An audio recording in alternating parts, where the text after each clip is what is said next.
Welcome to, well, one of the most exciting videos I'm excited to do. We recently discovered the lane of Commander, and we're gonna have an awesome Commander match in the near future. Be excited about it. But it got us talking a lot about Commander, and I'm here with Annika. Those are the cards that I think that are underplayed, and if you watch this, you're gonna get an advantage and you play them because they're really awesome, and I think they just make your deck better, you know? And I get the advantage because I'm sitting here with you now and you have to watch it later. Right, and you can ask the questions why I think that and then learn from me, and it's gonna be great. But if you like this specifically, if you like our new Commander content or the channel or just both of us, and naturally you do, I know, but click the subscribe button, leave a thumbs up, write in the comments actually which cards you think are heavily underplayed in Commander, and then we put them in future episodes and display them, and yeah, let's start. Okay. Number 5. Ground Seal for 2 mana, 1 green. So it's an enchantment. When Ground Seal enters the battlefield, draw a card. Cards in graveyards can't be the targets of spells or abilities. Okay, I see. I mean, yes. Yeah. We've all been in a situation where people reanimate stuff in the graveyard or just do some shenanigans and say, okay, we're gonna cheat out something that's way too expensive or way too good. And if your deck doesn't interact with the graveyard a lot, it's an easy card to put in your decks, your green decks, and it's just like, okay, it doesn't cost you anything because it draws a card. It's an enchantment which sometimes even has an advantage if you can care about enchantments. And then we've recorded the Commander video, which you're gonna see, and the graveyard plays a huge role because there are a lot of cards that target accidentally in the graveyard that are gonna get shut off, like the Felden that puts a creature from the graveyard onto the battlefield, or if you want to return something from the graveyard abilities. So this is no cost, easy 2 mana card. It cycles, it even gives you green devotion if you need that, you know? It's an old card, and I think people overlook it because it's not necessarily a card you want to fit into your 99, because I know the feeling, you know the feeling, probably when you have like, you want to build a Commander deck and you have like 170 cards and it's like, what card do I cut? Okay, I already have 100, but it's not enough. Yeah. It's still not enough. It's still enough to cut. Or 99 basically, but yeah. Yeah, but I think this card should have more room, especially if you know the group you're playing with also has a lot more of this. It's an easy switch and put in. Yeah. Yeah, and there are even some commanders who are really annoyed by this. Like, I mean, there's so much like good you can do with your graveyard. Yeah. If you can utilize it. Yeah. So that, and if they want to and you don't, then all right, cool. Okay. Up to the next one. Yes.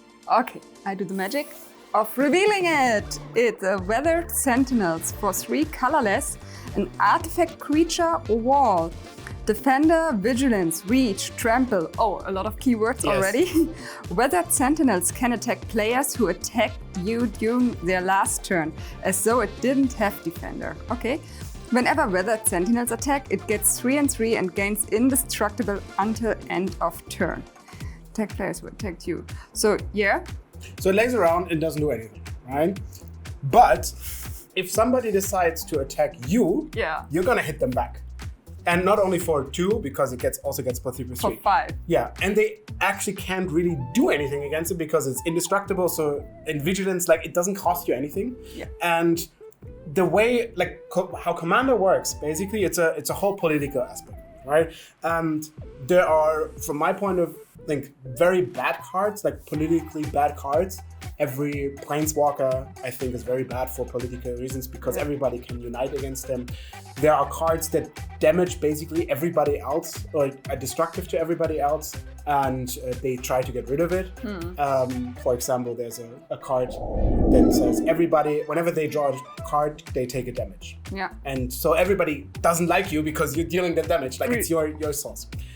But on the good side, this card actually makes them really not like to attack you, because not only do they get attacked back, it's also like you're defending. You're on the good side of the magic, you know? True, yeah. You say like, I didn't even want to attack you, but since you attacked me, I'm gonna attack you back. Yeah. So people not only try to not attack you, they also, if they do, they know they're gonna be attacked back and are fine with that because it's like this justice piece. Yeah.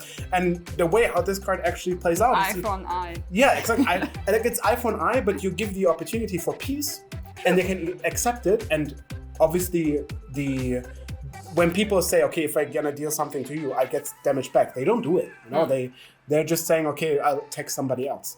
And the way how this plays out, and I've seen this many times, is you play this and you just don't get attacked at all. Because they don't want to take the damage back, and they don't want to have like this starting war theme of the table. Like they're the aggressor because they attacked you. Exactly. And everything you do is just, you can justify it by just saying, okay, you did this first. And it works wonders. Try it out. It's beautiful. Like I have underestimated this card. I've once played against it, and I've realized like you might have those things where you realize like, oh, that card overperformed heavily. Yeah. And then I played it sometimes, and then it's just beautiful. Such a great card. Okay, so up for the next one. We have Scout's Warning. It's 1 white, an instant. White instant, I don't think I have seen this a lot. Especially like not that doesn't do anything with life or something. Yeah. The next creature card you play this turn can be played as though it had flash. Draw a card.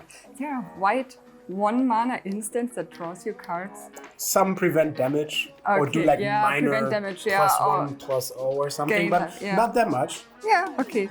So as you see like maybe a little bit from the ground seal, the same idea. Because it says draw a card, it doesn't cost you anything. Yeah. Right? You basically, if you can't use it, you're drawing a card. You can cycle. You should be afraid to cycle because it just draws you a card if you don't need it. But the most powerful thing, arguably in Commander, is doing something when they don't expect it, right? Yeah, true. Because let's say it's your turn and you do something, then you have 3 players reacting to you. And that's bad because they all can talk about this. It's like you play a big creature and they say like, oh, that's really dangerous. Can you get rid of it? No, can you? Or can do it together or whatever, right? That's why if you want to have something that has a major impact, maybe you want to attack with it, maybe you want to tap it because it has summoning sickness, you just play it on your right neighbor's desk, like end of turn, and then you can do everything you want. Yeah. So you can give everything flash, and then you can use it instantly. It doesn't have a cost, like it costs you 1 white, it draws a card, and people are gonna be surprised. Like I've seen like stuff like wipe support instantly with some creatures, like some major like drawing cards engines like they put at the end of turn. Also, it's like kind of a mind game because they know you might have a creature you play in their turns or something. If they know you have the card. Yeah. Exactly. So it's like what you can do. I love this. Very good. What you can do is if you have this in your hand, you're just like, oh, you're gonna attack me? Well, I have this card, right? Yeah. And then you can like, you can try, maybe I'm blocking, maybe I'm not. So maybe it's like, you'll lose your creature, maybe not. Yeah, so you just, oops, my card fell down. Oh, well, I'm so clumsy. You know? Yeah, exactly. And then you're gonna say, well, I'm not gonna want to attack if my opponent could play something instantly. Yes, very good. I love it. Yeah. So. Number 2. Holistic Wisdom. Sorry, I stumbled on that name.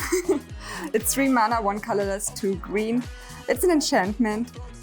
For 2, remove a card in your hand. Oh, it's just 2, not tapping or anything. Right. Remove a card in your hand from the game. Return target card from your graveyard to your hand. If it shares a type with the card, remove this way. I can just search like tutor from my graveyard with the same type. Right. The card. If it's a creature, I can just get any creature. If it's whatever, land, instant, land. land. Yeah, okay. Just whatever it is. Yeah. The only thing is you have to remove it, exile from the game. So the thing you use for this is gone. Yeah. Otherwise you would have it's not in the game. Yeah, true. Return actions. True, true.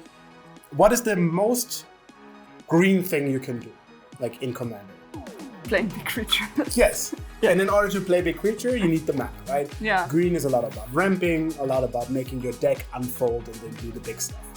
The problem is, once you have all this mana, a lot of the cards that you draw that make mana are not good anymore. True. Right? If you have like Explosive Vegetation, Kodama's Reach, Explorer, all of those things, right? And also the creatures that maybe get you the mana are also not good enough anymore. Just 1, 2, so 1 ones, yeah. Yes. So what this action makes you do is turn all of the bad cards that were really good in the beginning of the game into very good cards in the end of the game, because you can just switch them with whatever you have that died already. That's great. And it's not once, it's all the time. There are actually a lot of infinite combos also. You can like semi-infinite because you can remove the card, but like if you have stuff that untaps your lands, like Root Awakening, it's like a card that untaps all your lands, which is a sorcery. So if you have like 10 lands, right, and it costs 5 mana, then you can untap all your lands, then take another sorcery, and then play it again, and play it again. And so you can create a lot of mana, and it looks a bit clunky because it's different, but in the late game it's almost unbeatable because a lot of the cards you're playing are so strong that getting them back easily is worth it. Yeah, and you just have like stuff in your hand you want to get out basically and concentrate on the good cards. Yeah. And then you can get back some card draw. Card draw is really good with card because you get more cards in your hand that you can switch to somebody else. If you have a good land, you can easily get a land back. I've seen people strip mining with that card, like destroy this land, get it back, destroy this land and stuff. So it's very, like, it looks innocent, but once you've played against it, it's outstanding. Yeah, I can imagine. Like, after your explanation, I can really see how it plays out. And like, it's, as you said, like your graveyard, funnily how they stop each other, but you said the graveyard is like such a big tool to use, right? It is. Because over games get bigger, and now effectively your hand also includes your graveyard, and that's just powerful. Right, love this card. Yeah, also love the art. Like Rebecca Gray is like my favorite artist. So, the number one. All right, just you kept the best for last. The best for last. Okay. The very best for last. Also, if you've watched one of the sequence with both of us, where we said 5 cards you should buy, I know that are what card probably it both is. more expensive than the Still. other. Drum roll, you know what this is? It's a land that targets creatures and they gain protection from artifacts until the end of turn. Yes. So it's the Tower of Magus trait, a land.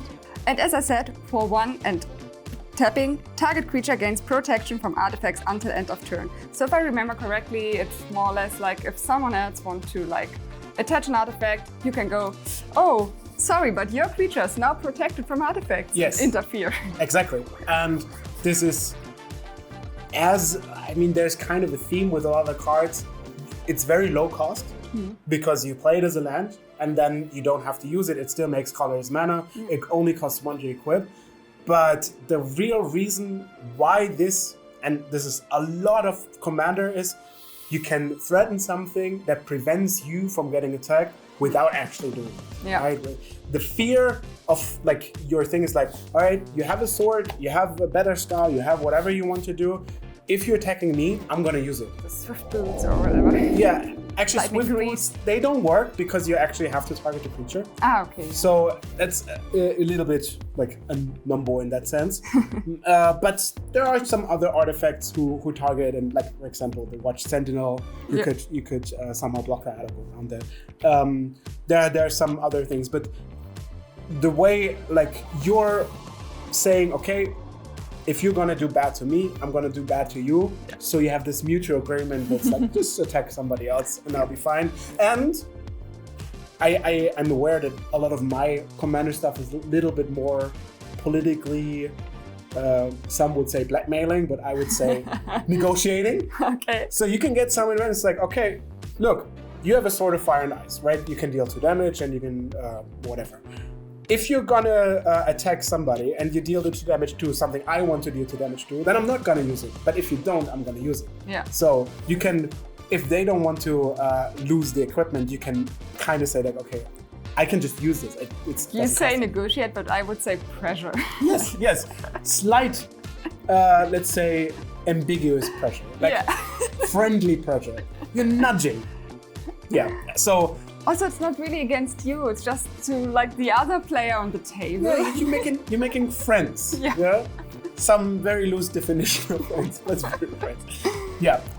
Again, as we said in the last video, if you don't have that card, I don't think it's gonna be like released anytime soon. My opinion. So it only gets more expensive from here. Also, after our last video, I just bought this on Cardmarket. Yeah. Is it? One more copy gone. Yeah. All right. Awesome. Yeah. Thanks, Toffel. I learned so much again. If you build your Commander deck, some of those are like easily includable, and I hope I don't lose to them the next time we play against. Yeah. Well, what are your top 5 cards that you think are underplayed in Commander? If you liked my suggestions and if you have stories about them or other cards, post them in the comments. Like, subscribe if you want to see more. We're doing more Commander stuff now, and it's gonna be awesome. Yeah, thanks for watching.